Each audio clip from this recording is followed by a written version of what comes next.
আসসালামু আলাইকুম। নতুন আরো একটি ভিডিওতে সকলকে স্বাগত জানাচ্ছি। ভিডিও হচ্ছে আমি এদিক দিয়ে একই জায়গা যাচ্ছিলাম, আমাদের বাসার গ্রামে কৃত্রিম প্রজনন করানোর জন্য।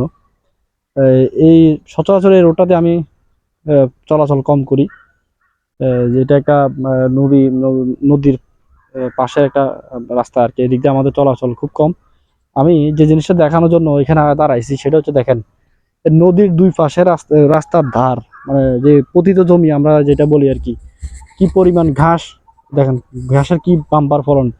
যাদের এরকম পতিত জায়গা আছে, রাস্তার আইল বা যেখানে কোনো কিছু হচ্ছে না, সরকারি রাস্তা, এগুলো আশেপাশে আমরা এই যে যারা যারা যে ঘাসটা আছে, যারা এক জাতের যে ঘাসটা, এটা আমরা লাগাইতে পারি। এটা দেখেন, আমি যদি আপনাদেরকে দেখাই, দেখেন ক্ষেতের থেকেও, মানে যে জমিতে যারা চাষ করে তাদের থেকেও এখানে ফলন অনেক বেশি। দেখেন এক একটা এক একটা মুড়া, আমরা বাংলা আমাদের গ্রাম ভাষা বলে মুড়া বা ঝাড়, কি পরিমাণ ঘাস।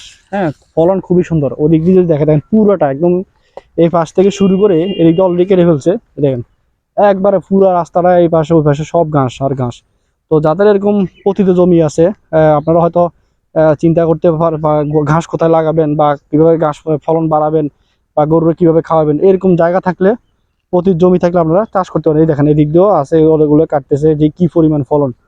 আমি যদি আরো দেখাই, দেখেন এই দেখেন কি সুন্দর সুন্দর ঘাস, কত সুন্দর ঘাস, একদম বাম্পার ফলন। ঘাসের যে একটা ফলন অনেক খুবই সুন্দর। এরকম রাস্তার আইলের পাশে, রাস্তার সরকারি রাস্তা, নিজের আইল, যেখানে পতিত পড়ে আছে, কোনো কিছু হচ্ছে না, যেমন এই রাস্তাগুলোর দুই পাশে কিন্তু আমি কিছু করার মতো কোনো কিছু নাই। এখানে কি করবেন আপনি? এখানে কিছু হবে না, কারণ আমার তরকারি বা ধান কোনো কিছুই হবে না। কিন্তু আপনারা যদি দেখেন, এটা একটা টেকনিক্যাল বুদ্ধি করে এই পুরা ফাঁসটা ঘাস লাগাইছে তারা। এই অঞ্চলের মানুষে এক একজন এক এক পাশ নিয়ে গরুরে খাওয়াইতেছে। দেখেন ঘাসের কিন্তু বাম্পার ফলন হচ্ছে। এখন কিন্তু বাম্পার ঘাসের সিজন না, এখন কিন্তু শীতকাল, শীতের শেষ সময়। তারপরে দেখেন গ্রামে ঘাসের কি ফলন।